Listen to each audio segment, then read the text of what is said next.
Welcome to the Venture Out event, Building Bridges Between Science and Entrepreneurship in Cell Engineering and Biosecurity with our special guests, Ginkgo Bioworks. My name is Megan Steele. I represent the team from the Alliance and CGIAR bringing you this event here today, the Accelerate for Impact platform, CGIAR's venture space, offering a new paradigm for applied sciences by bridging science and entrepreneurship to co-design and accelerate science-based technologies to address some of the world's most pressing challenges at the nexus of agriculture, environment, and health. A4IP launched the Venture Out events to bring together actors across the buzzing innovation ecosystem, uniting researchers, including those across CGIAR, entrepreneurs, partners, and all sorts of innovators, spanning diverse geographies and specialization, to identify synergies and encourage scientific entrepreneurialism. By showcasing the scaling process of ventures at the cutting edge of the technological innovation, we can strengthen our ability to bring groundbreaking research ideas out of the lab and onto the market to create real impact for sustainability goals. Following our presentation from Ginkgo on their scaling journey and work in cellular engineering and agricultural biosecurity, we will be joined by EARLY and CGIAR's Dr. Arshnee Moodley, the lead of CGIAR's Antimicrobial Resistance Hub, for an interactive discussion on innovation in these topics and potential synergies. We encourage you to contribute your ideas and questions for our discussion portion by submitting to Zoom's Q&A function throughout the seminar. We look forward for your questions and bright ideas to fuel the conversation on the featured topics and beyond, on the greater potentials for scaling scientific ingenuity. There is so much great insight to be discovered in this presentation and discussion, so let's begin. Ginkgo Bioworks is the organism company founded by MIT scientists whose platform of foundries and codebase enables customers to program cells as one programs computers. The platform yields biotechnology applications across diverse markets, including food and agriculture. We are happy to be joined by a number of speakers working on development and growth at Ginkgo. Welcome Renee Wagerson, Josh Aliber, Hameen Dreyer, Brennan Duty, and Matt Winnies. Without further ado, I'll hand it over to Ginkgo for their presentation on building bridges between science and entrepreneurship in cell engineering and biosecurity. Wonderful. Thank you so much, Megan. I am going to share my screen right now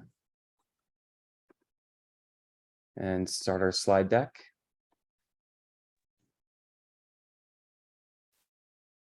So good morning, everyone, and thank you to Megan and the entire CGIAR team for inviting Ginkgo to present at this wonderful event today. We are discussing Ginkgo's work in cell engineering and agriculture biosecurity. This will be done through the lens of scaling Ginkgo from a small MIT spinout to a publicly listed company. I'll begin today with the introduction for our speakers. Renee Wagerson is a VP of Business Development at Concentric. Renee is helping us look beyond the pandemic and how we can address broader health and biosecurity challenges. Before coming to Ginkgo, she was on the funding side of science at DARPA. Brennan Duty is a director of business development at Ginkgo. Brennan is responsible for licensing arrangements and agreements to help companies in the agriculture and farming sector realize the value of Ginkgo Bioworks tools in synthetic biology. Brennan has a background in biotechnology, crop nutrition, and animal health. Josh Albert is a manager of growth strategy at Ginkgo. Josh works at Ginkgo's technical capabilities and customers in agriculture. He has a background in early stage innovation in food and agriculture. Hameen Dreyer is an associate director of business development at Concentric by Ginkgo. He is focused on expanding Concentric's scope to include agriculture and the environment. Hameen has an academic and professional background in ecology, agriculture, and biotechnology. I will now hand it over to Renee to provide an overview of Ginkgo Bioworks. Over to you, Renee. Thanks, Matt. Good morning, everyone. Really excited to be here and share a little bit about Ginkgo's journey and hopefully address some of the challenges that will be of interest to you as well. So Ginkgo Bioworks and Concentric by Ginkgo, we're one company, but Concentric is a business unit under Ginkgo Bioworks.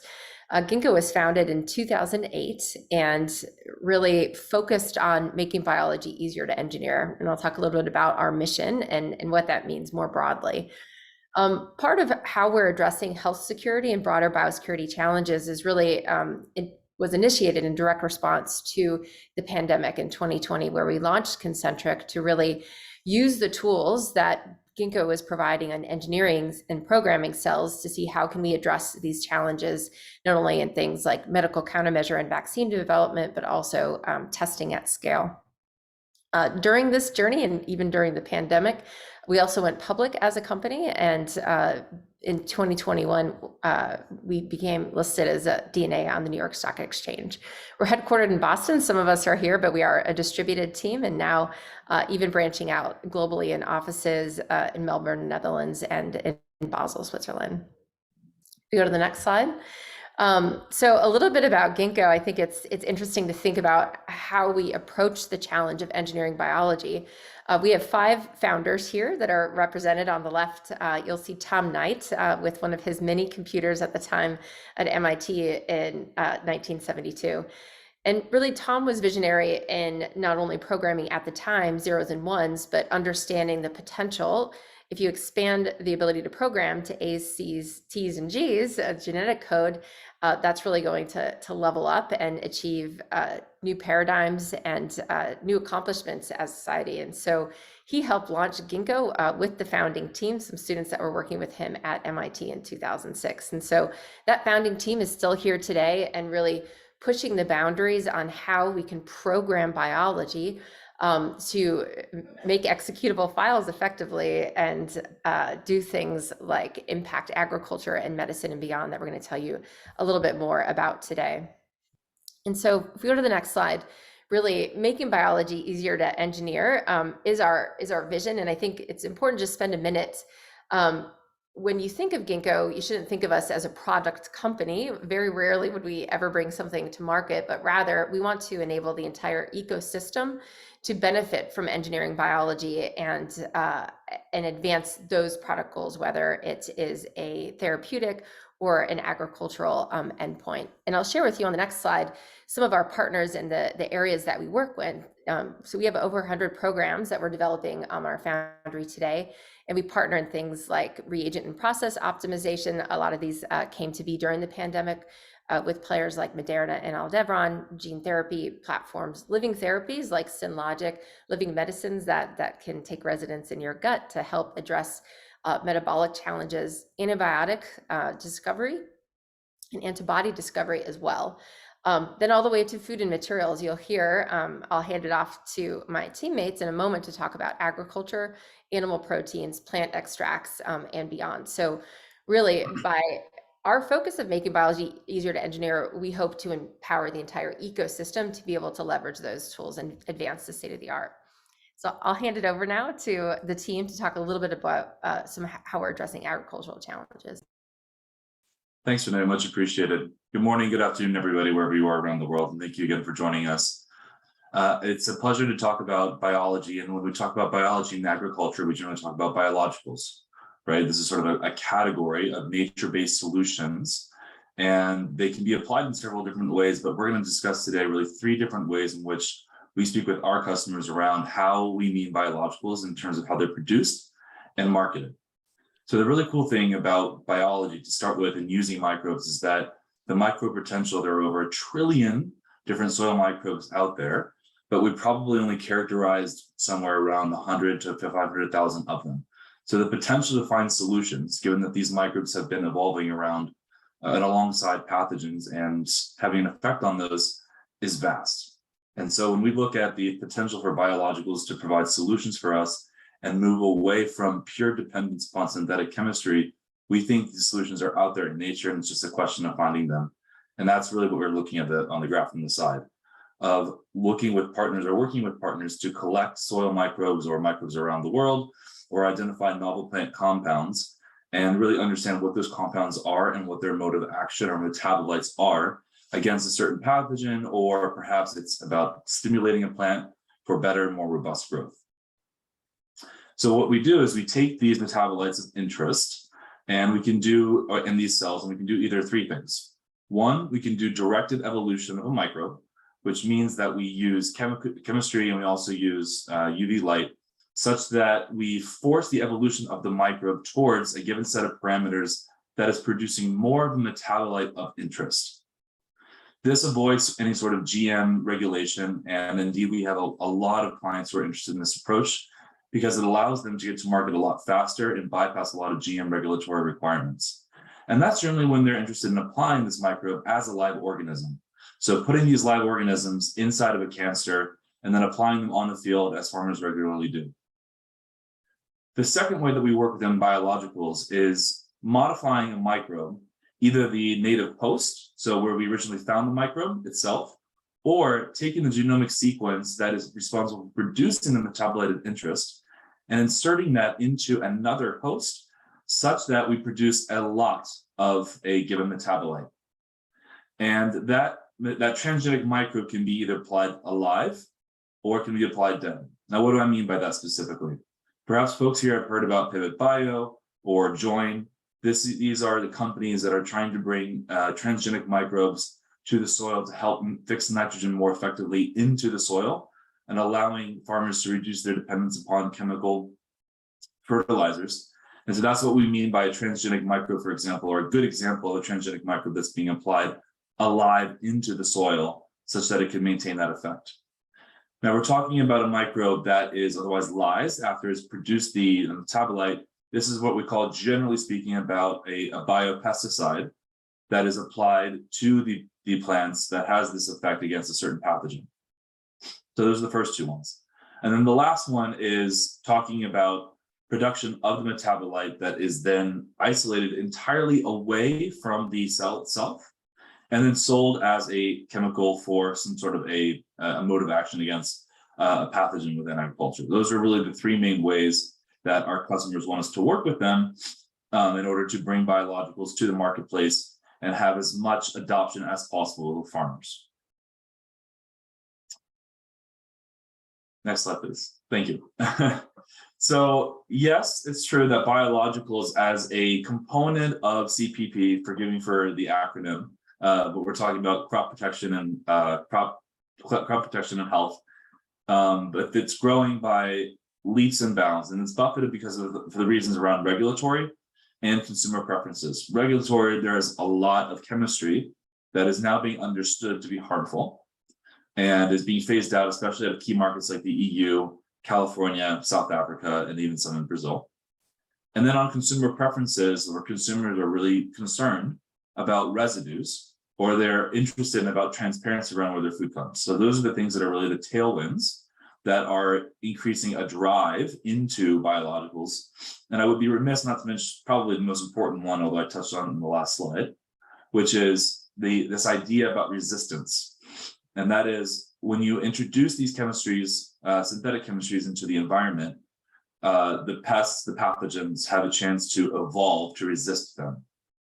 And that resistance means that we're getting to a point in certain chemistries and certain pests that they're no longer effective.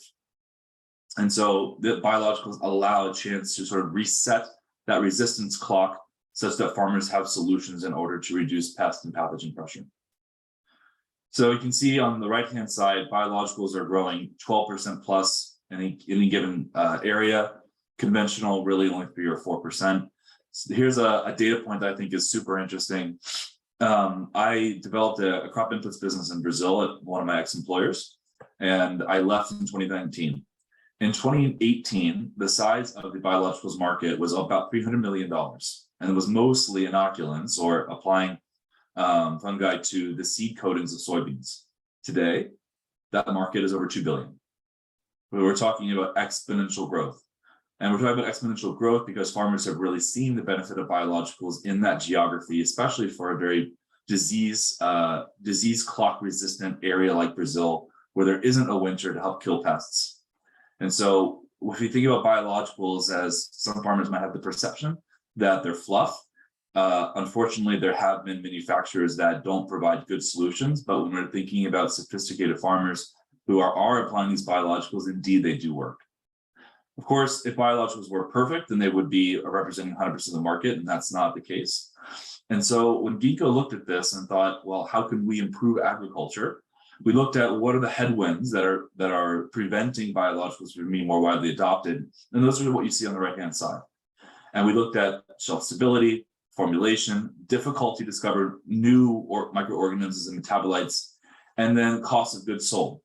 Petrochemical synthesis as a practice is a industry that's been around for over 120 years. And biologicals on the application of agriculture hasn't been around nearly as long. And so we think about, well, how can we add value? And really, these are the challenges that Ginkgo seeks to overcome. Next slide, please. And so what we decided to do was get really serious and make a acquisition of the R&D facility that Bayer had for their biologicals business in West Sacramento, California. And for Bayer, what they saw was an opportunity to take their biology platform, supercharge it, and give it to Ginkgo in order to start spitting out faster in a more meaningful way biological products that could have meaningful market share in the market. For us, it was an opportunity to be able to serve as a platform, as Renee talked about, of being a platform company, being able to serve multiple companies in a given area, being able to really bring these agricultural solutions faster to market. So we're super excited about doing that and bringing these capabilities online. So before this acquisition, if you look at sort of the R&D value chain, Ginkgo was really playing in the far left-hand side of discover, design, build, and test. And that's great, but for agriculture, many times, often, what you find in the lab doesn't necessarily translate into the field, and that was a key capability that we were missing. So by making this acquisition and acquiring the wonderful team at West Sacramento, or West Sac for short, this allows us to move further down the R&D value chain such that we can actually be a one-stop shop for ag biologicals and take things all the way from discovery to late development. Generally speaking, the timeline for developing an ag biological is about 6 to 8 years. We believe that because we're now having all of this capability in-house, we can cut that time from 8 years to 4 years.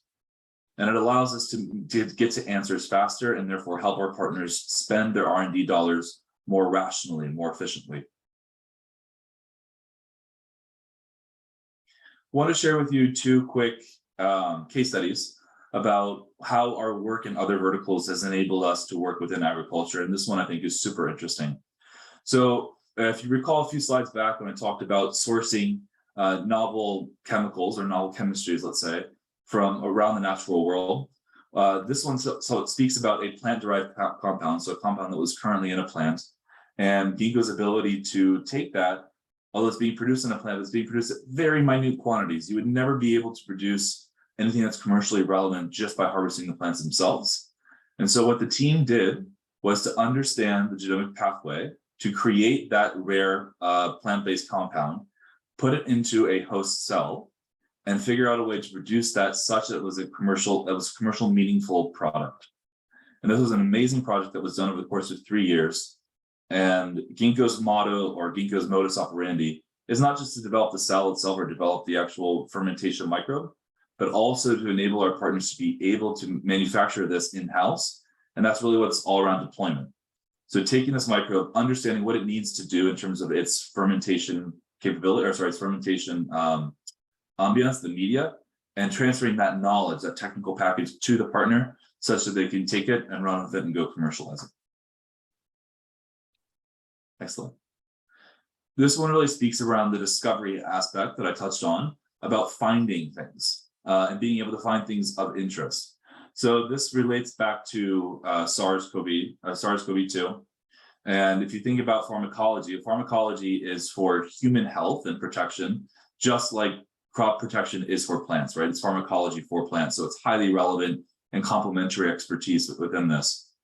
What we wanted to do was to basically find a suite of neutralizing antibodies in a very cost-efficient and quick way that would reduce SARS activity. And to do this, we had to develop a novel assay. And after 5 months, we were able to develop the state-of-the-art assay and do the screening capacity to find, on the right-hand side, you see very strong neutralizing antibody candidates within a matter of 6 months. This is not generally capabilities that companies have inside their own house, and that's fine. That's our job, is to be a platform and accelerate our partners' development and provide that sort of expertise to them. So thank you, I appreciate that. And I will hand it over to the rest of the team to start covering the rest. Great, thanks, Brennan. I love where you left off. So a great example of being able to use the Foundry to really accelerate goals, like developing a new assay and new antibodies that can actually really go out there and impact and build the tools to prevent future pandemics. And so if we take a step back and just really think about what are the key levers that we have to address something like a biological threat, very powerful natural biology. We have very powerful biology that we can engineer and leverage in the Foundry. So from detection of that threat through biosurveillance, environmental sequencing and testing, and bioinformatics, intercepting a threat through, once you detect it, then you have to very quickly scale diagnostics to be able to, stop further spread. And if necessary, mitigate that threat. We heard about the engineering of antibodies that Brennan just mentioned, but then of course, nucleic acid vaccines and gene-encoded therapeutics. Another way that we're thinking beyond the pandemic is biosecurity by design. So if we believe in a future where engineered biology will help us solve challenges of whether they're agricultural, climate related, public health related, there will be more engineered biology in our daily lives. And we want to make sure that as we build that bioeconomy, we can't leave behind building in the biosafety and biosecurity in those tools themselves. So think about organisms that are destined perhaps for soil and other types of environmental uses. We're going to want to be able to measure and track and control those organisms in those environments. And so we really think about this as a complete package, serving all parts of that ecosystem. And as we go to the next slide, I think one of the ways that we like to think about Concentric in particular is as a large scale systems integrator. So inside the Foundry, we can scale the number of tests that we're doing, but externally, the way that we scale in the real world is by making public-private partnerships, working directly with communities and governments so that we can provide from the 12 o'clock here in the image, sequencing to a network of laboratories that we can work with beyond just our Foundry to do that testing for us, share some of those samples that we can follow up and do deeper investigation as needed. Reporting to governments and public health authorities has been a data layer that we've added to really not only just provide that data, but provide it in a way that it's simple to digest and understand, something like the spread of a variant. And I'll share a little bit of data with you in just a moment about how we're thinking about that more broadly. Unusual for a biotech company, perhaps as well, is that we have contracts with staffing organizations and couriers that actually help some of that last mile delivery of these services. And one of the great examples that we have is serving communities in K-12 schools. So in classrooms is an environment where you have to be able to collect those samples from students and teachers, get those close by to local labs, and bring results to those communities, all the way to something like airports, where we can help work with airlines and airports and public health authorities to take tests from passengers that are coming into the country from all over the world and be able to look at the types of variants that are being imported and introduced. And so delivering that last mile is also requires some creative partnering and environmental testing and beyond. If we go to the next slide, how are we able to scale? So what does scale look like external to Ginkgo? And so this is a little bit of the Concentric biosecurity platform journey around early 2020, when the whole world was locked down and starting to figure out how do we respond to this pandemic and reopen and get on with daily lives. There was scaling of vaccines, of course, to deliver billions of doses. But with regard to testing, we really started to pilot, okay, how do we bring maybe antigen tests forward or molecular testing, PCR testing? And we landed on our first solution that we really could unlock scale was a pooled test.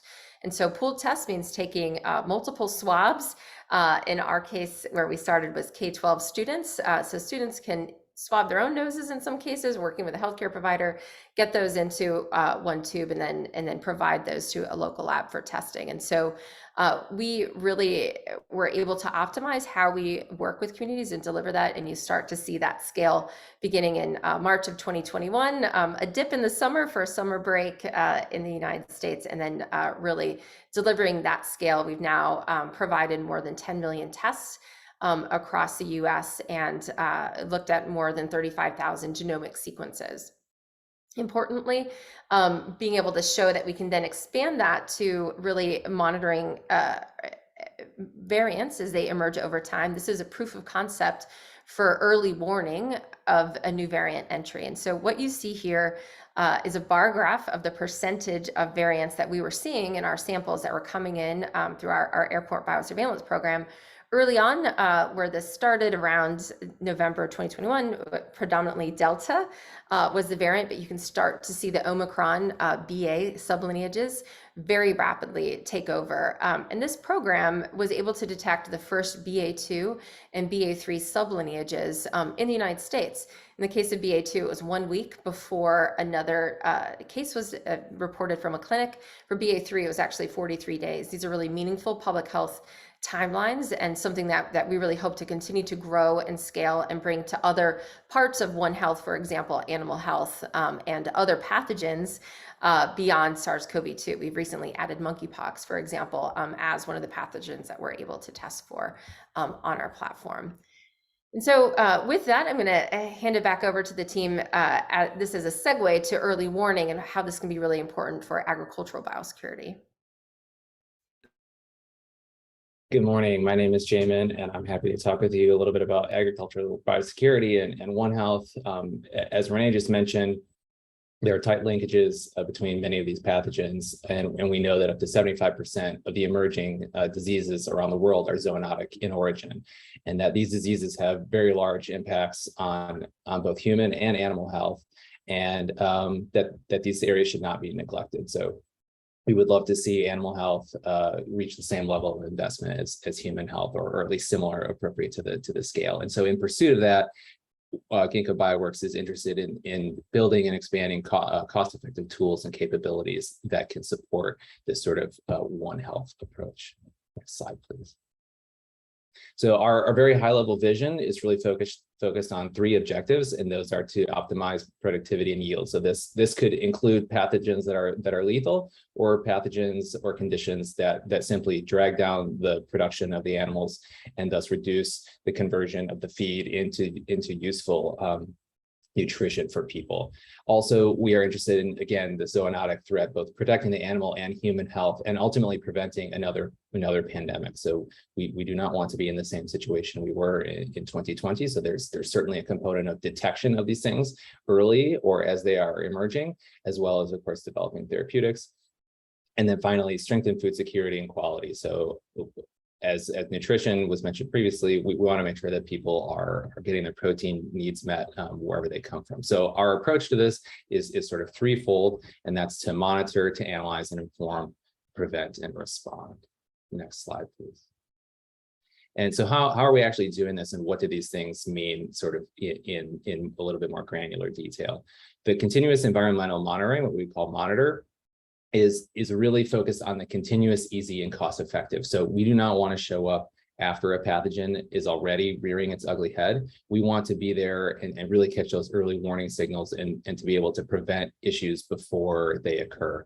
And an example of how we're doing this currently in humans that we'd like to translate into the animal world are things like air and wastewater SARS-CoV-2 monitoring. So we've seen all kinds of interest in wastewater monitoring, including now for things like polio, so to actually detect in a large pooled sample what is going on in a community that can help target those things. So we would target later interventions or later testing, and we would like to do this in animal environments as well.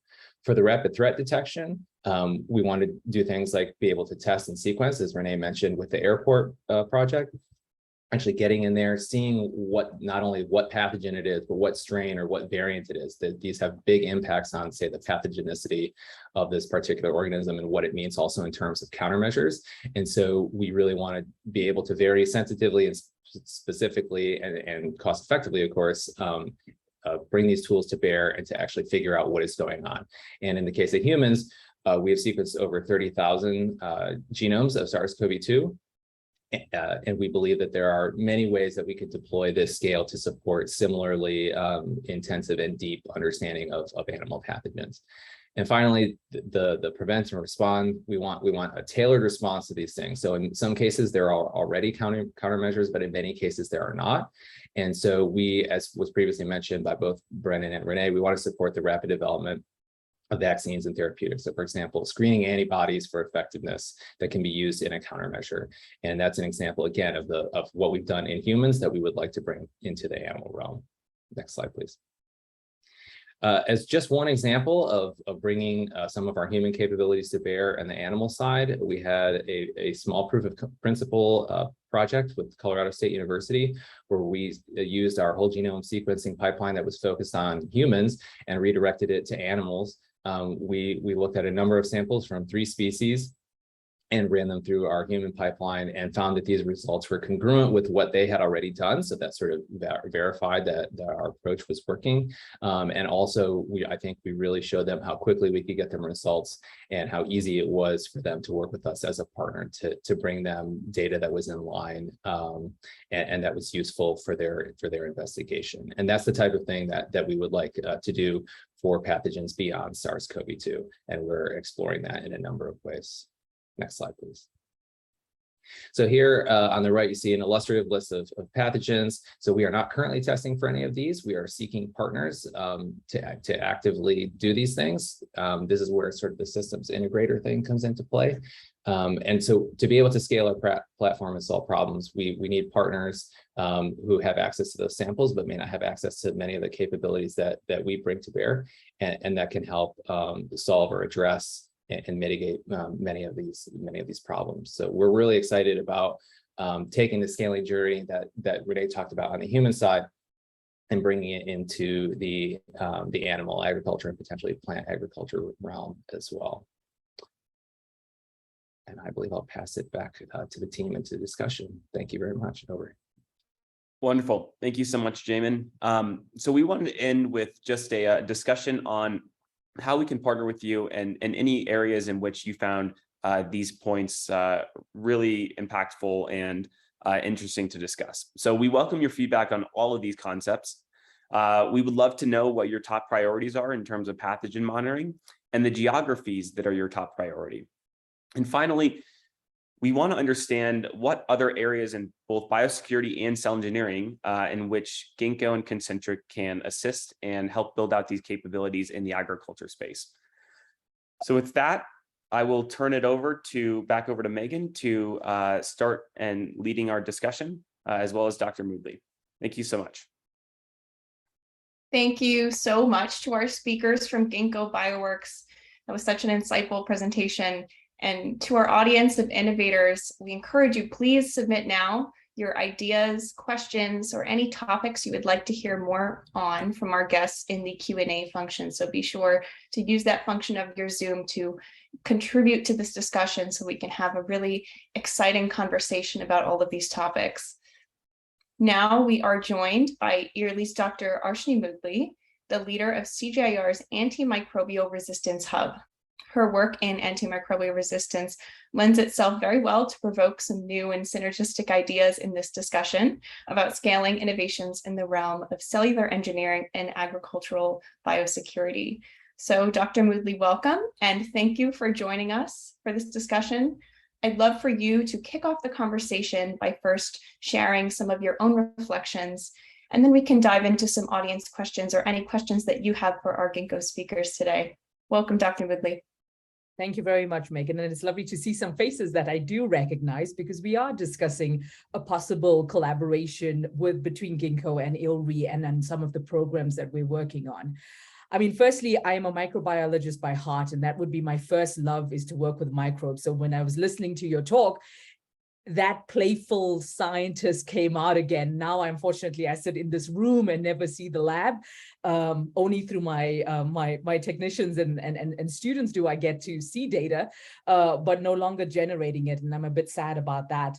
But it's really, really fascinating.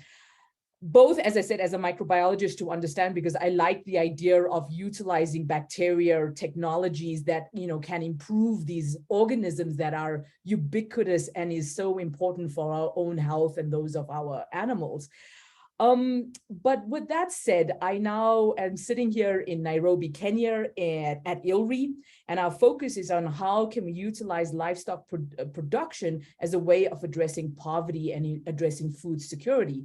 Or insecurity, rather. And the things that you have described are really, really great.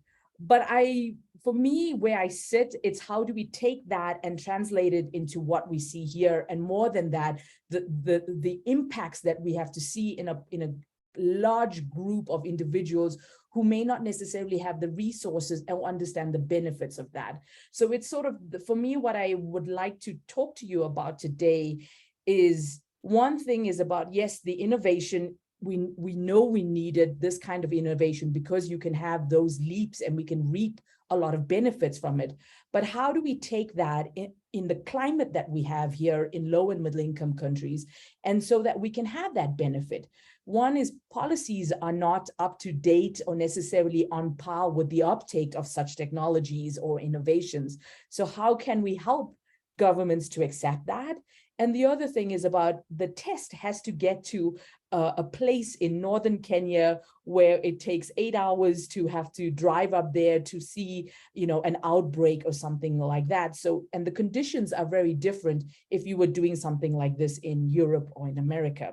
So I wanted to know, what were your thoughts on, those kind of challenges that we would face here in low and middle income countries? The other thing that I was hoping we would have a discussion about and get some time is, one thing is how you see yourself in that you have a platform, you generate, you could be a good partner. But here on the African continent, using that as an example, biotech innovations is seen as a way of improving a lot of the situation or a lot of the challenges or problems we face on the continent. And so how do you see being able to partner with these, either the universities here, and who are challenged by a lot of resource limitations, both technical, financial, but also, in a biotech, small biotech companies are seen as a way of improving the situation here in Africa. And so how do you work with those kind of small scale businesses to also give them a start to flourish here? So those are sort of my first two things that came to mind when I was listening to you. I'm happy to jump in to start, and hopefully the team from their perspective can also jump in. So I think it's a great point, right? There's really amazing biology and solutions out there, but some of it is difficult to bring into low and middle income regions. And so what I'll say is at least from speaking now from the concentric side, one of the things that we really took the time to do when first launching our K-12 program is go to communities and engage, and rather than prescribe a solution, really listen and understand what is the real problem that they're facing, and how can we help address that. And I live in the state of Maryland, and Baltimore City, the public school system there had exactly this problem. We want to test our students, but we don't have a way to do that in a cost-effective manner. And this was really a great conversation with them, understanding, what was the frequency that they needed testing, but then also helped us understand and developed a pooled test offering that we could bring more and more students, for the cost of one test, test multiple students as a triage. And what that does in terms of resources, rather than having a PCR test for every kid, it was really, having the pool test, we could have many fewer tests, and then identify, most of the pools were negative, only a few percent of the tests are positive, and then really focus the, follow-up testing, antigen testing, and even genomic sequencing on just those positives. And so you go from needing, hundreds of thousands of tests to just a handful to get those same results. And so we're starting to break into more what we would call passive monitoring capabilities, where we can start looking at wastewater or air monitoring, again, finding those early warning signals and then focusing resources there.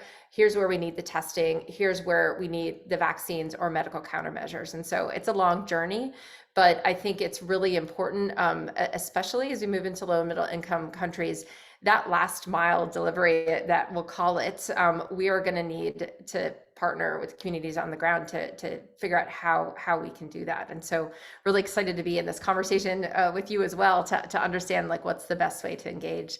But I'm happy for the rest of the team. I was very specific on testing in that one.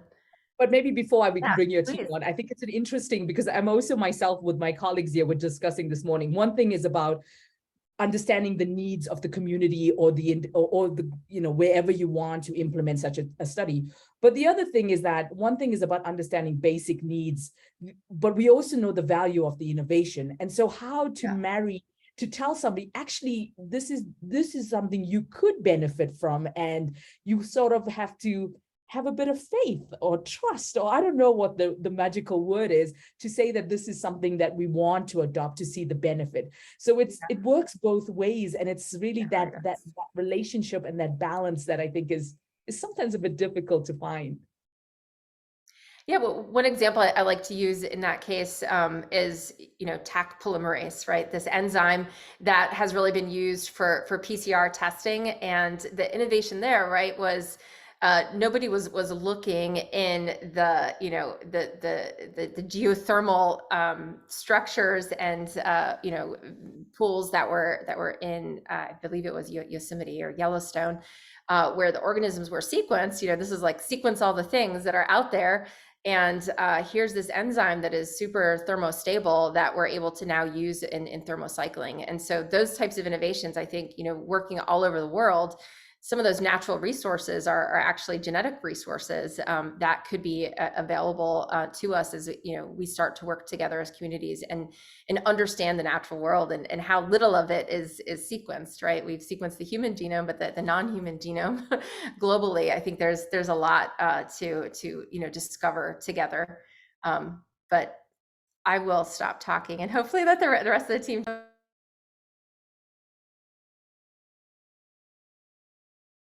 What I would comment on is when you mentioned sort of a lack of resources, what comes to my mind is how can Ginkgo and cell engineering work with companies of all sizes, right? And not just avail these platforms to really large, rich enterprises.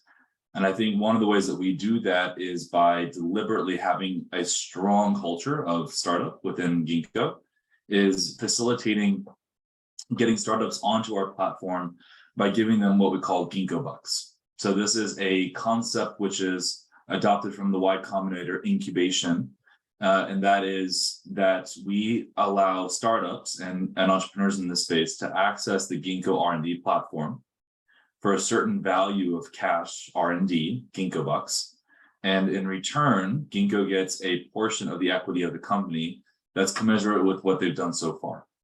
What this means is that these companies can preserve a very precious resource, which is cash, and is becoming more precious as the capital markets tighten, and allows them to use that cash on truly things that they need to deploy the cash against. Yet gives them the access to the R&D platform, which they can continue to instruct us on what they need done to prove value of the product or of what they're trying to do to their investors, which unlocks more funds, which makes it more easy for them to go out into the marketplace, which allows them, therefore, to increase the value of the investment that we're making into the company. So in that particular aspect, I think we've, not to pat ourselves on the back too much, but I'm really quite happy when I look at what Ginkgo has done in terms of instruments, commercial instruments, to make it more easy to access our platform and give the power of the platform and democratize it across a broader swath of the business world. I love Ginkgo bucks. That sounds amazing. So one of the other things I was thinking about is, while you were all scientists, you have this, when you came into the world and you started this journey at university, it was about the science and to discover things. And so when I was listening to your talk, I was wondering, you showed the spectrum of discovery, research, early development, late development.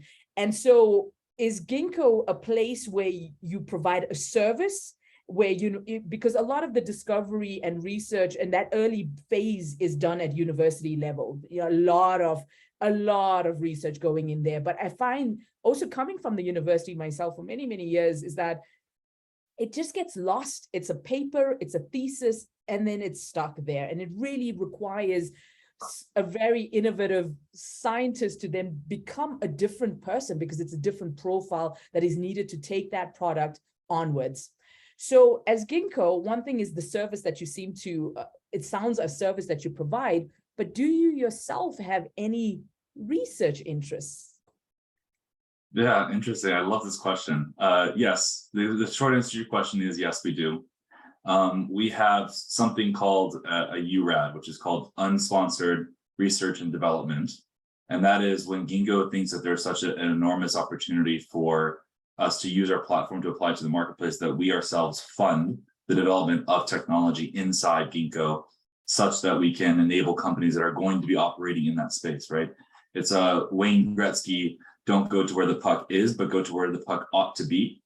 And when we have that vision, we invest the resources in able to do that.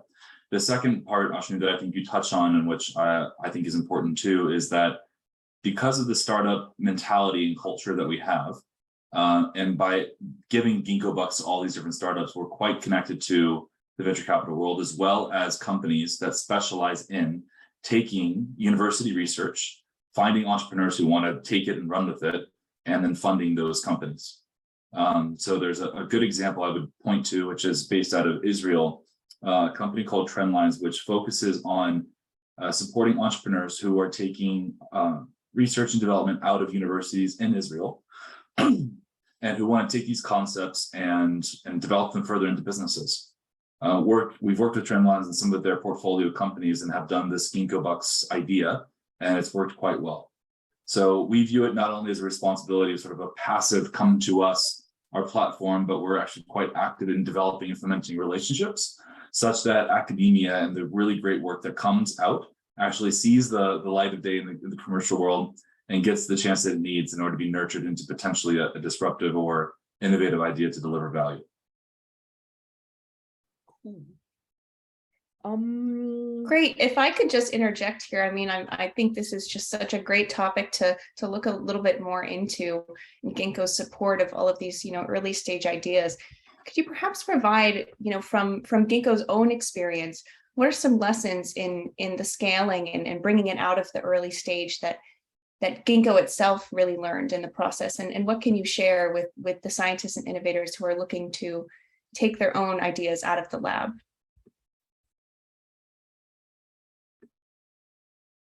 I'll venture at this, and I truly, hopefully invite the rest of our panelists to join on this one.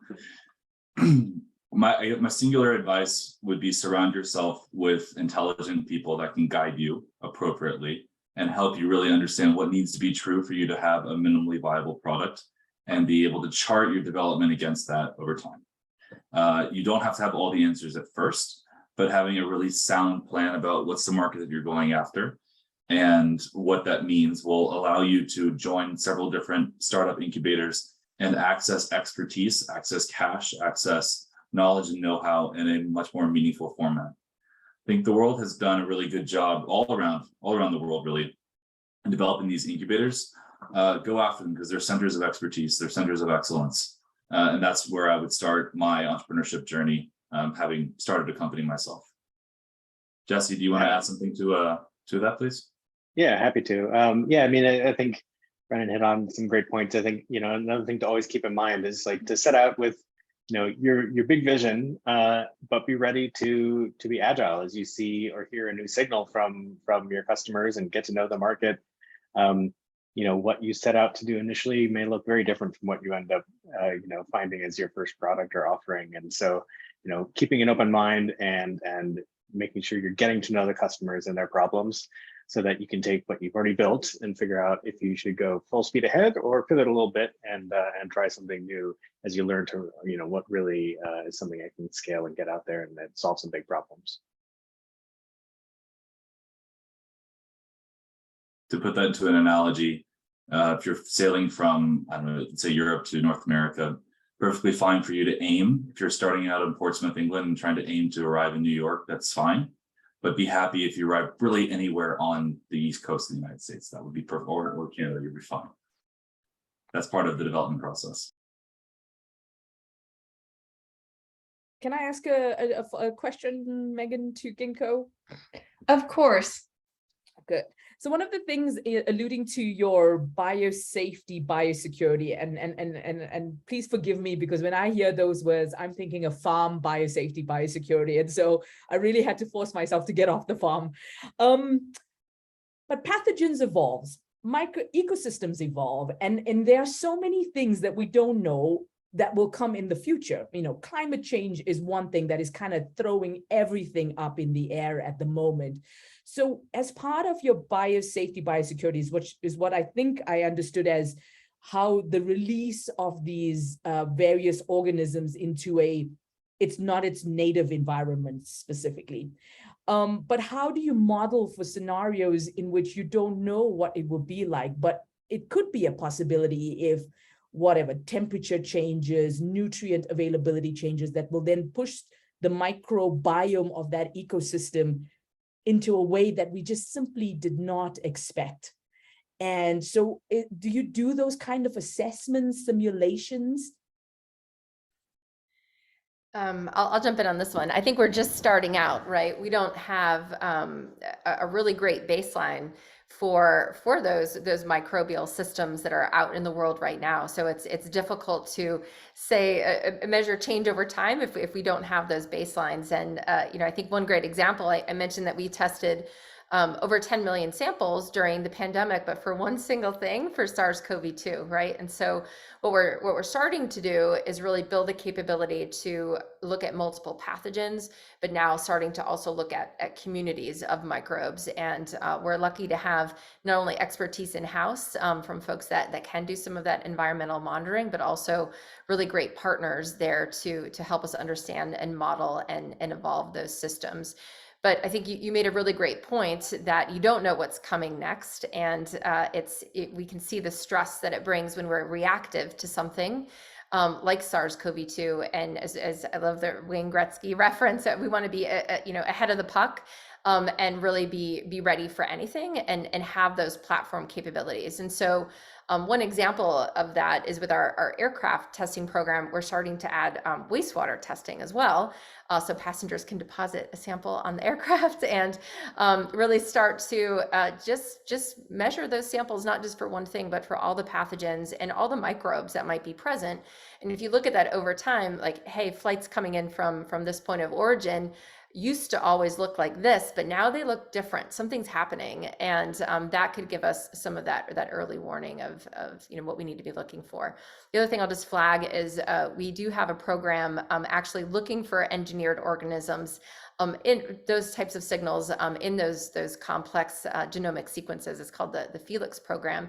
And this is really just the first start of, how do you identify an engineered organism and then start to build the bridge to like, what is it supposed to do and why is it here? And many cases that could be a good thing, why it's there. It's meant to be beneficent, but there could be a potential for misuse or accidental release. And we want to have the capability to be able to measure that as well. So I think it's a really great point, very hard question that you're mentioning. And we're going to need a lot of diverse thinkers at the table of how we're going to be able to address that moving forward.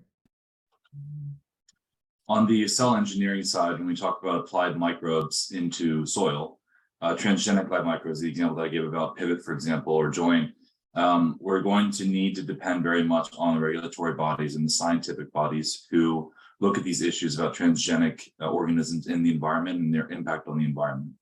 So to say that Ginkgo has that expertise or that know-how, I couldn't make that claim, don't want to make that claim. But we will be involving our partners for whom we are developing these microbes will be very much engaging the scientific and regulatory bodies to ensure that the benefits of having these microbes in the soil vastly outweigh any sort of negative consequences that might arise from their presence into the soil. That's one comment I would make. The second comment that I would make is there exists, yes, the chance for you to take a microbe that was originally found in Argentina and apply it to something that is apply it to agriculture in South Africa, let's say, or Angola. And that presence of that microbe, let's say it's a native microbe to Argentina that's now being introduced in that area, have an effect. Absolutely, that could very well be possible. And we depend very much on our partners to understand what that means from a Nagoya Protocol perspective, as well as understanding the impact on the agriculture. That said, one of the biggest benefits about applying live microbes in general into the environment in this manner is that they generally, because of radiation, et cetera, they don't persist terribly long in the environment after being applied into a formulation into plants. Generally speaking, I won't make a blanket statement that it's always the case, but generally speaking, these are one of the safest ways to apply an active ingredient against a pathogen is by applying microbes. But that requires you to understand the ecosystem that you're going to put it in, right? And everything True. that little, all of those things in, whether it survives or whether it thrives, is Yes. still a calculation, a calculated guess, hopefully, of that. But you mentioned Nagoya, and that was what I was thinking, because, you know, being in Kenya and for me to get a sample out, it takes a few years of paperwork on my side. So your thoughts or your experience in this share, I see the value, but I also understand why there was a need to set up these protocols, these frameworks to protect countries' rights, genetic rights. So your thoughts on that? Because as a scientist, I'm, you know, let's share, reap the benefits, but I see why. And it's very often I find myself on both sides or within myself having a conflict. How do you see that? I'm neither a scientist nor a regulator. I'm just a commercial guy that likes to pretend he knows a thing or two about science. But I think I share in your sort of the dichotomy of I wish it could be more widely shared, and yet I also understand and respect why these protocols are in place. So I don't know if I added anything to my statement just now. That's how I look at these things. I'll two-finger what you said, Dr. Moodley, because, you know, science and innovation is fantastic, but where you're going to hit blockers is going to be policy, it's going to be regulation. And so if we're not thinking about that until the last moment when we're ready to go, then it's too late. And so side by side in the development of all of these technologies has to be those discussions. I don't know that you have the right team for that, as Brennan said on this call, but a really important point. And I do think that we can think about how innovation can support policy and can support regulation. One great example, if we, in the pivot and the joint examples, if we are going to have engineered organisms in the soil, then you know, some of these monitoring systems that we're developing can actually help create the data sets that are going to be necessary for regulators to be able to assess those products and see if they move forward. So we really do see those hand in hand. So these biomonitoring networks, maybe not only looking for pathogens, but actually supporting just exactly the things that you're speaking of. I read an article just before I joined you because I just wanted to, you know, kind of prep myself. And I something that stuck out was that as scientists, we need to learn how to repackage our science politically, or something like that, it said, which I thought was a really interesting way, because I mean, as a purist, I want to talk the science, the hardcore science, but the idea to not politicize it, but to repackage it to something that is more digestible for a politician is a pill that I would need to swallow. But definitely I see the importance of it in order to challenge those regulations or to amend them or to create new regulations. Yeah, the profile of a scientist is definitely changing these days.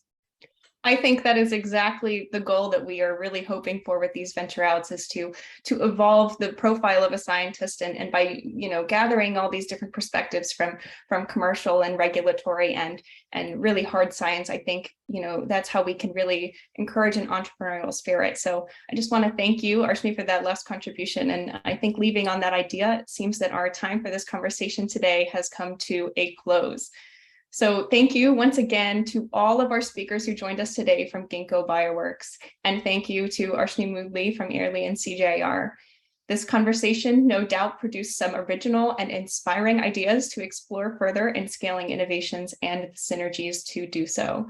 So to our audience of innovators who joined us today, thank you for participating in this event, and we encourage you all to continue to engage with these topics, connect with your fellow innovators, and stay tuned to the future initiatives of the Accelerate for Impact platform team by reaching out to us at innovations@cgiar.org. So thanks again to everyone involved, and see you next time.